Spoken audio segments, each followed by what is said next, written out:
Hello guys, welcome back to our channel Hema சமையல்.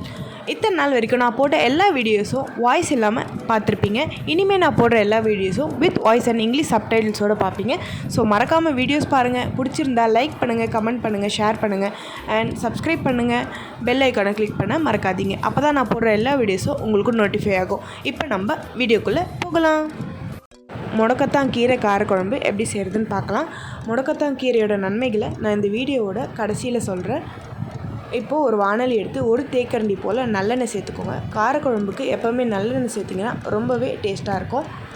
நான் 1 table spoon கடுகு சேர்த்துக்கிறேன், 1/4 டேபிள் ஸ்பூன் வெந்தயம், 2 காஞ்ச மிளகா, இது எல்லாத்தையும் சேர்த்து நல்லாவே வதக்கிக்கிறேன்.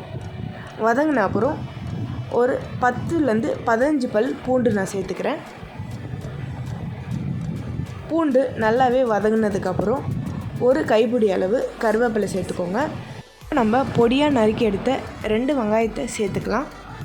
எப்போவுமே காரக்குழம்பு ஒரே மாதிரி செய்யாமல் இந்த மாதிரி வித்தியாசமாக செஞ்சு சாப்பிட்டு பாருங்கள், உடம்புக்கு ரொம்பவே நல்லது. இப்போ வெங்காயத்தை ஒரு முறை நல்லாவே வதக்கிக்கோங்க. வெங்காயம் நல்லாவே வதங்கினதுக்கப்புறம் நம்ம பொடியாக நறுக்கி எடுத்த முடக்கத்தான் கீரையை சேர்த்துக்கலாம். இதோட பச்சை வாசனை போகிற அளவுக்கு நல்லாவே வதக்கிக்கோங்க. இப்போ நம்ம 1 டேபிள் ஸ்பூன் மஞ்சள்தூள் சேர்த்துக்கலாம். 1 டேபிள் ஸ்பூன் போல் கல்லுப்பு நான் சேர்த்துக்கிறேன். 3 டேபிள் ஸ்பூன் வீட்டில் அரைச்ச மிளகாத்தூள் நான் சேர்த்துக்கிறேன். சேர்த்துட்டு 1/4 டம்ளர் போல் தண்ணி சேர்த்துக்கோங்க. காரக்குழம்பு எப்பவுமே கொஞ்சம் திக்காக இருந்தால் தான் நல்ல டேஸ்ட்டாக இருக்கும். அதனால் 1/4 டம்ளர் மட்டும் தண்ணி சேர்த்துக்கோங்க. சேர்த்துட்டு ஒரு முறை நல்லாவே கலந்துக்கோங்க. நெல்லிக்காய் அளவு புளி எடுத்து நல்லாவே கரைச்சி எடுத்துருக்கேன். அதை நான் இந்த குழம்புல சேர்த்துக்கிறேன். சேர்த்த அப்புறம் ஒரு தடவை நல்லாவே கலந்துக்கோங்க. கலந்துட்டு ஒரு 5 நிமிஷம் போல் நல்லாவே வேக விடுங்க. அப்போ தான் அந்த கீரை நல்லாவே அந்த குழம்புல வேகும். மூடி போட்டு ஒரு 5 நிமிஷம் போல் வேக விடுங்க.